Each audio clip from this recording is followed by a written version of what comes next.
Heads up. Ready when y'all are? Questions? All right. Happy Thanksgiving. You guys. Did you see a lot that you liked from the running game in the first half?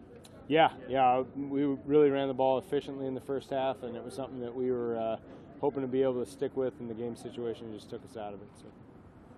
From the second quarter of the Philly game on, Marshawn has been really good. What do you think has been the key there during those last 6 quarters? Yeah, he's really been re-energized and refocused. He's run the ball well.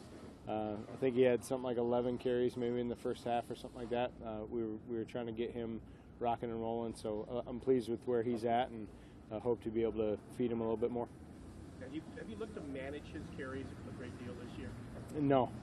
Haven't really put a rep count on him or anything like that. We just have a rotation of the backs and try to feed who's producing. I don't know if he's broken 18 in the first game. I don't know if he's running that much. Yeah, we've had a pretty good split in carries in some of the rotational games that we've had, and then we've had some game situations that have taken us out of the run game a little bit earlier than we've wanted. So we haven't had the run count that we've been hoping for. How would you assess how the offensive line has played as a group for the first 2 games? I think that they've continued to improve. I think they've gotten a little bit more comfortable with some of the schemes that we're asked them to execute, a little bit better at some adjustments throughout the course of the season. So I think they're trending upwards and excited about riding them in the second half. So there seem to be a lot of receiver drops, obviously, against the Patriots, but how do you go about kind of fixing something like that if it kind of pops up? Yeah, I've had that question a lot this year. It's something that is a little bit of a fine line. There's a confidence element that's involved with drops and catching the football, and it's certainly something that we want to continue to look for ways to improve on. We've identified, Coach Moore has identified, and myself, the problematic areas or maybe routes that have multiple drops with the concept. So we're really harping on those, and then just getting extra work with the jugs machine. As many balls as you can catch as a wide receiver, that is your craft, that's your trade, so you constantly need to be working on it and look to improve it. Is it the case where sometimes it gets in the guys' heads and the receiver maybe thinks about the drops and it kind of magnifies itself after a while? I think that can happen. I think that can happen. I know when I play golf and I'm pushing the ball right off the tee a lot, I tend to think about it every time I stand over the ball. So it's something you got to continually work to remind yourself that you're a professional ball catcher and that you're here for a reason. And I think that those guys are, getting their problematic areas fixed. What are some of the things you picked up working with Bill Musgrave for 2 years? In terms of scheme, or are you talking personality? Coaches, you'll learn things from anybody that you work with, I assume. What kind of things did you pick up from him and that you carry on, that you admire, that you like? He's a very detailed guy. He likes to simplify and let the guys go execute, and that was certainly something that I respected about the way he went through a game plan process. If there was something that wasn't working itself out through the course of the practice week, we'd eliminate it or not run it on Sunday. And so definitely pick that up. And he has a broad scope understanding of offense. Being a quarterback as he is, or former quarterback as he is, he's not just a pass game guy. He's got a good understanding of the run game and a good respect for the guys up front, being able to move the line of scrimmage, and definitely that was something that I admired and wanted to emulate. So, can his knowledge of your offense be of help to their defense, or is it kind of an overrated thing? I think it's a little overrated. With how quick the ball gets snapped, even if you hear a term, you have to react in a moment with the ball being snapped. Certainly signals and code words and things like that we have to be very cognizant of. But in terms of line calls or cadence, things like that don't really play in as much of a factor as I think some people make it out to be. Regarding the offensive line's growth into the scheme, Mm-hmm. in what area have you seen the most growth over the course of the season? I think we're getting a little bit more comfortable with our aiming points and double teams, really moving the line of scrimmage, moving the down linemen, getting up to that second level through the double team as opposed to maybe coming off a little bit earlier, and some of the outside schemes we're running more, and so they're get more consistency, and that's something I hope to do, is provide them opportunities to get better at a scheme as opposed to getting chased out of something. So they've really been doing a nice job of their combination blocks and understanding hat placement and footwork and all that stuff. So it's been good. The game really flipped on Sunday, late second quarter, to when your offense took the field early in the third. What does that do to your call sheet when maybe you think you're going to something next, but all of a sudden the score's 24-0 and the game certainly changes? Yeah, it really was a tough turn, a change in dynamic. You know, we're driving down, it's 14-0. We got a chance to make it 14-7. I think Seth caught that ball on the 2 or 3 yard line. You know, and you're kind of staying in phase. You know, I think we had more runs than we had passes in the first half, and we were really, you know, moving that line of scrimmage and pounding the rock and staying efficient in the pass game. And then next time you possess the ball, you know, you're looking at the clock thinking, all right, I might get 5, maybe 6 more possessions out of this game, and we need at least 3 scores. So it certainly changes the approach. It limits the call sheet a little bit in terms of what you can run and what will be effective. You know, running a hard play action pass in the fourth quarter of that game wouldn't make a whole lot of sense because you're not going to get much movement from the linebackers or down safeties. So it definitely affects the way you call the game a little bit, but you know, we have to do our best with every opportunity that we get offensively, and we look forward to improving that in this last 6 games. It's only natural that Marshawn will be less involved given that in the second half, or on the 4th and 1.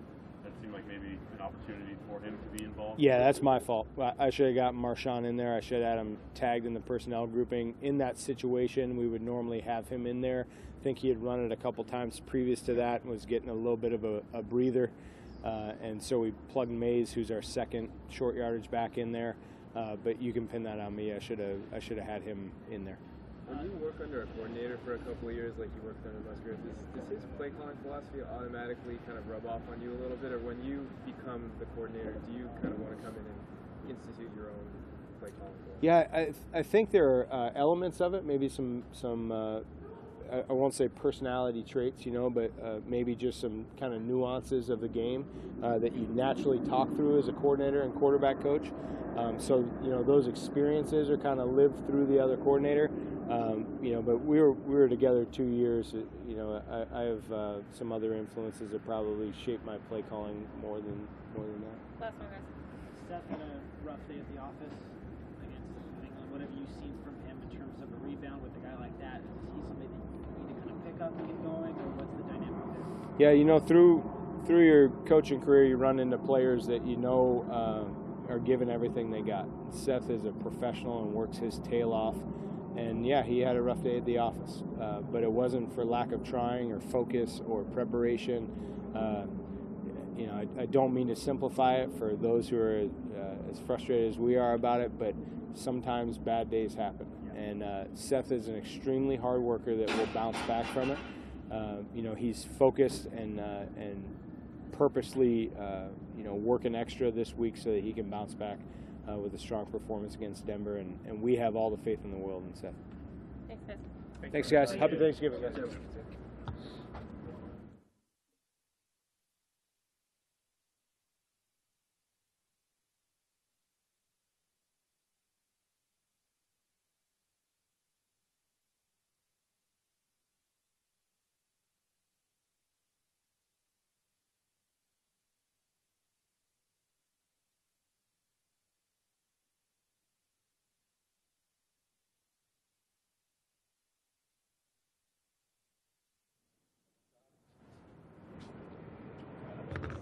Reiterate, you guys use it all over TV. How we doing? Happy Thanksgiving. Who's first? Jack said he wants the guys to play faster. Yes. How do you make that happen? How do you? You know, I think the one thing we're trying to truly establish, and I think the main thing is you got to do it in a couple of days. You got to play with confidence. You got to have that ability of going out there, knowing your assignment, you know, and playing faster. It's not to say that, you know, there's been times that we've simplified things, but taking the thinking out of the game and making them reactors, I think, is most important. So going out there playing fast, and that's doing the little extra things of the attention to details of studying and getting those things processed and see ball, go get ball. How's this defense going to look different at all, if at all, under you than it did You know, we got to go out and we got to play better. You know, play better. We got to coach better. We got to do a lot of things, you know, different. We got to, you know, create turnovers. I think that's the biggest thing, you know, missing from any defense. You got to get off the field on third down. We got to go out there. We got to affect the quarterback and make him uncomfortable. And I think when those things happen, that gives you that confidence, you know, to keep doing the things that you want to do. Differently, we're going to go out there. We're going to play hard. The one thing I've always stressed and always been about is technique, fundamentals, and unbelievable effort. And I think those three things can get you home. You coached against Phil Musgrave before, but yeah. in this particular week with him being new, do you have to, you know, scout the scheme and his tendencies kind of at the same time? Yeah. You got to look at all those things. I think, you know, you're human to the fact of we've gone against each other before. There's certain things you always got to, you know, understand what he's about and what little things pop into my head from seeing him. But you still got to go based off of what you're seeing right now, the film that you're seeing, the plays you're going off of it, and you got to, you know, be prepared for everything. He does a great job, and he always has those guys ready to play, and there's always going to be something new. A lot of these players obviously were tight with Ken. Yeah. How does that part of it? How do you deal with that? You know, it's tough. It's tough in this business. You know, I told the guys the one thing about this business is, you know, I've always felt, and some coaches a long time ago told me we're all on one-day contracts, and you live every day and you coach every day and you play hard, and certain things like that is tough. You know, there's a human element to this. We are family, and it's sad any time you know, a member of your family you know, gets dismissed or something. But at the end of the day, we got the Broncos coming in here on Sunday, and we got to get our minds right to, you know, go play this game, and that's something that they've done a great job with this week, truly focusing in on what we need to do. After being with the defense last year that had 18 interceptions, what have you seen from this year's defense that has maybe held them back in that regard? You know, it's the opportunities that we've missed. I think sitting up here, it started with week one of having two opportunities that went right through our hands. Not like a tough play here and there, just catch it. Catch the ball. You know, I talked to these guys this week about we got to do simple better. And what is simple? It's fundamentals of covering. It's tackling. It's communicating. It's catching the ball when it comes. We've had opportunities. Okay, it's not like we're out there struggling, straining to dive and lay out for the thing. It's hit us in the hands where we've had many opportunities, and we chart them. You know, those are our mops. Those are our missed opportunities. We got to come up with the ball, and we just got to go catch it, make the play when the ball's in the air. Can you give us an idea at all how many opportunities you? I don't know the number offhand, but I visually see them all right now. So if you give me a couple minutes, maybe I can go through. But you just got to make those plays when they come to you. When that opportunity comes, you got to catch it, and you know, just keep working at it. Is it unfortunate? Yeah, but you know what? Every week's a new opportunity. We get opportunity this week to be able to do that. The buzzword when you came in sort of was communication. Yeah. On the back end. Right. You got a veteran-free safety out there. Right. How do you think that's gone? I think it's helped well. I think, you know, anytime, you know, I'd love to look at our numbers from the explosive plays are down from last year to this year at this time. You know, I think that's still a more important thing of letting the ball get over the head, but we're communicating. It's just, it's how fast now can we play out there on the field, the things that we need to do, and the attention to details, those little things. But communication's always a key, and it's big every week, and we're improving on it every week. It's never perfect. It's never going to be perfect. Okay, and you know, we just got to keep getting better at that. There was a play Sunday on the first drive for New England where it was third down, and Mark Kelly had a blitz to the B gap, and before the snap, he kind of did a jab step, and Brady was able to see the blitz is coming, so he adjusted, did not protect protection, certainly the route, and then I think Amendola was the one who caught it right behind him for a first down. Yeah. Disguising is something that is certainly important to any defense. This defense, that was something talked about a lot in the preseason. What did you see on that play and on the season as a whole? You went deep on that play. I'll give you credit on that because I'm trying to remember the play. No, disguising's always a big part in the National Football League, and I've always prided a defense on being able to disguise, to not give those quarterbacks the pre-snap reads of truly understanding what's coming. How that's gone, I can always be better. I think we can take it to another level. You have to coach that every day. You got to be able to do those things and make sure it meshes to exactly what you're doing. I look at this game a lot of times as a chess match. You're always trying to set up that next move, and by your alignment, by your feet, by certain things, how you align can change something to the next play. So you're talking about a quarterback in Tom Brady that can see a lot. You gotta do a lot more to those quarterbacks, that veteran quarterbacks that's seen everything. So from that standard, it's just you gotta really disguise, and if they see you coming, you better come. Then go get them. You faced Phil a number of times, frustrated. Yeah. One of those was one of the more memorable games as a play caller when you were in San Diego. It was that Christmas Eve game where Don Trell's playing safety. I think before DB starter went down at the end of the game. What do you recall about just how that whole thing was? Surviving. It was. It actually came up this week. We were talking about it.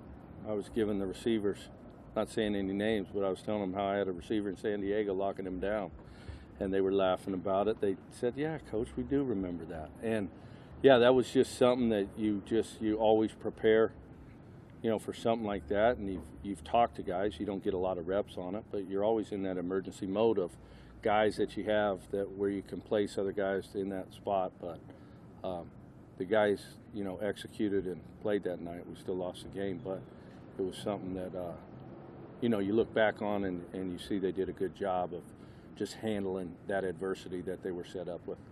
At this point in the season, can you make big changes, or you have to kind of hold back and just try and tweak some things here and there?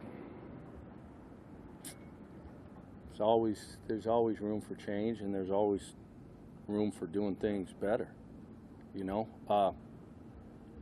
without telling you our game plan. It's about we go out and we go execute the call. Are there bottom line? Not obviously divulging anything. Are there guys that maybe you haven't seen a lot of that you're going to want to see play? Same guys. Same guys going to go get it. You've obviously worked closely with Shalom Luani Yeah. his time here. I know he got an opportunity to visit the Miami game, and there were certainly some aspects from that he could learn from, especially as he came from Buffalo. Yeah. But what has stood out overall just about him and his growth and his proposed approach since he's been here? I think Vease has done a heck of a job with him as a safety. He's learning. He's still understanding. He's young. His buzzword that always follows him is he's got great instincts. So I might as well just jump on that. He's an instinctive player that can see the ball and he go gets the ball. And you've got to have that playmaking ability. He had some great tackles. He had a great tackle this past week in the New England game, coming off the edge. Something that he needs to keep improving on. But he's young, and you just keep giving him those reps that he keeps improving. But he's got instincts. He can run, and he has a knack for finding the ball. What he's been missing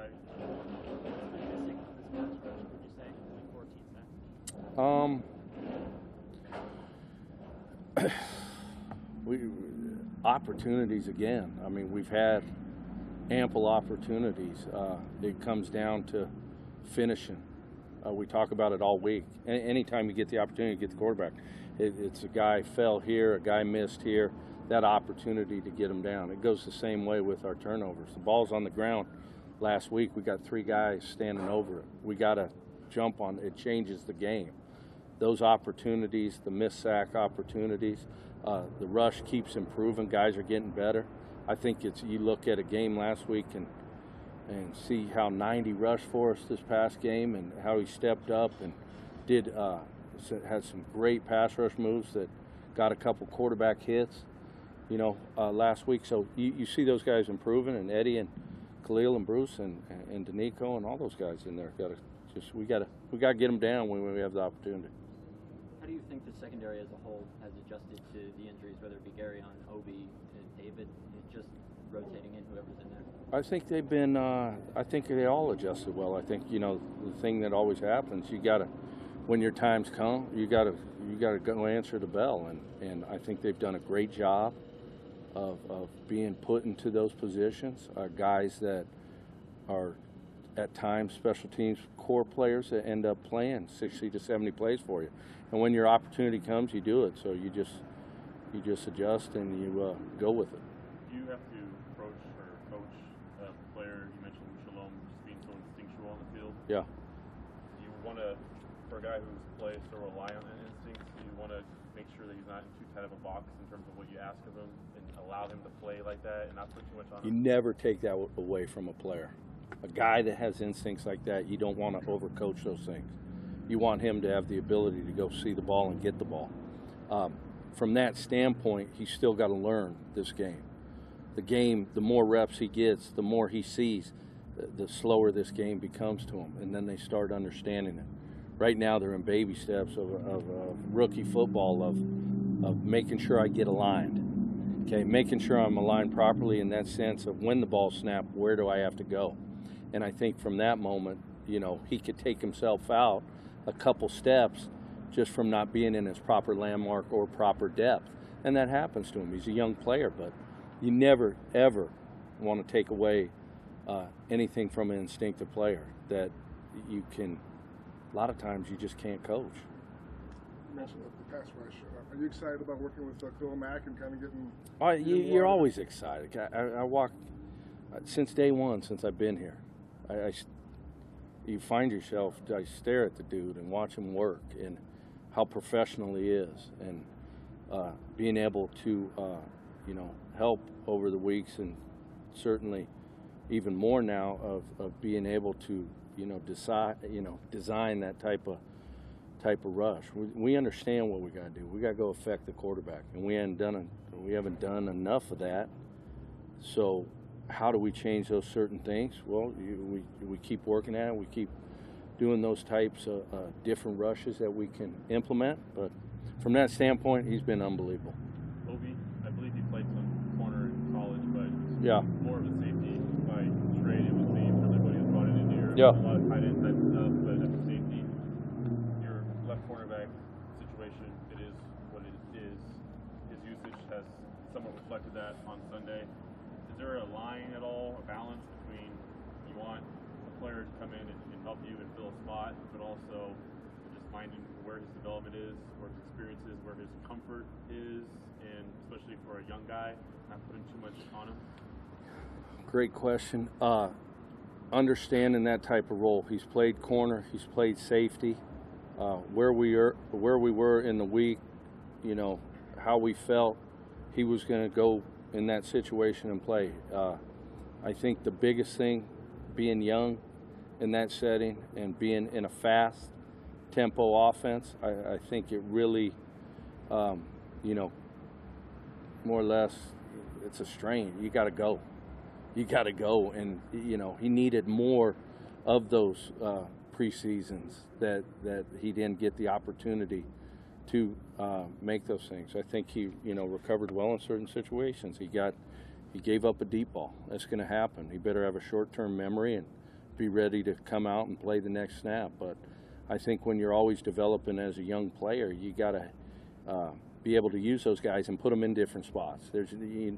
Like you said, there could be injuries, there could be anything, and he's got to take advantage of next time when he's called upon in those certain roles to be able to go out there and do the things that we need to do. And there's always going to be growing pains with young players, and he's got to grow up real quick and understand that we cannot let the ball go over our heads on those deep balls. All right, guys. Thank you. Thank you. All right. Thank you. Happy Thanksgiving. Thank you. Hey, you too. Happy Thanksgiving.